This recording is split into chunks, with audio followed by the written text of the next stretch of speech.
Κάποιος άντρας ήταν άρρωστος, λεγόταν Λάζαρος. Ζούσε στη Βιθανία, μαζί με τη Μαρία και τη Μάρθα. Η Μαρία και η Μάρθα ήταν αδελφές του, αγαπούσαν πολύ τον Ιησού και εκείνος αγαπούσε εκείνους. Μια μέρα οι αδελφές έστειλαν μήνυμα στον Ιησού λέγοντας «Κύριε, ο αγαπημένος σου είναι άρρωστος». Όταν ο Ιησούς άκουσε αυτό είπε «Αυτή η αρρώστια δεν θα οδηγήσει στο θάνατο. Γίνεται για τη δόξα του Θεού, ώστε ο Υιός του Θεού να δοξαστεί». Ο Ιησούς αγαπούσε πολύ τη Μαρία, τη Μάρθα και τον Λάζαρο, αλλά όταν άκουσε ότι ήταν άρρωστος, έμεινε εκεί που βρισκόταν 2 ακόμη ημέρες. Μετά είπε στους μαθητές του «Ας πάμε ξανά στην Ιουδαία». Οι μαθητές του αντέδρασαν «Ραββί, τώρα οι Ιουδαίοι προσπαθούν να σε λιθοβολήσουν και πηγαίνεις πάλι εκεί».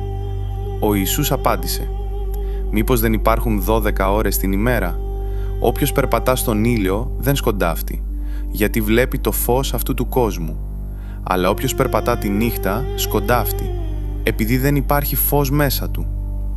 Μετά είπε καθαρά στους μαθητές του «Ο Λάζαρος πέθανε, αλλά εγώ πάω εκεί για να το ξυπνήσω».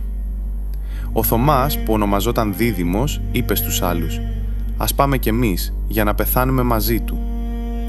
Όταν ο Ιησούς έφτασε, ο Λάζαρος ήταν ήδη 4 ημέρες νεκρός. Η Βιθανία ήταν κοντά στα Ιεροσόλυμα, περίπου 2 στάδια μακριά. Πολλοί Ιουδαίοι είχαν έρθει για να παρηγορήσουν τη Μάρθα και τη Μαρία. Η Μάρθα άκουσε ότι ο Ιησούς έρχεται. Βγήκε να τον συναντήσει και είπε «Κύριε, αν ήσουν εδώ, ο αδελφός μου δεν θα είχε πεθάνει. Αλλά και τώρα ξέρω ότι ό,τι ζητήσεις από τον Θεό, ο Θεός θα στο δώσει».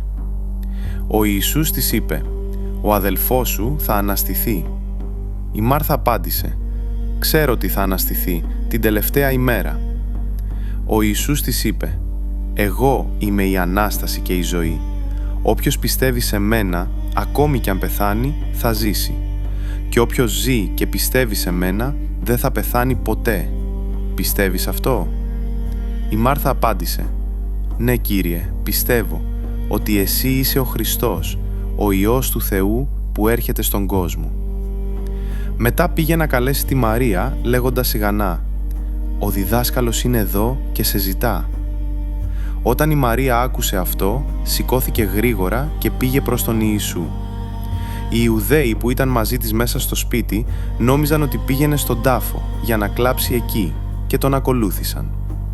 Όταν η Μαρία έφτασε κοντά στον Ιησού και τον είδε, έπεσε στα πόδια του λέγοντας «Κύριε, αν ήσουν εδώ, ο αδελφός μου δεν θα είχε πεθάνει».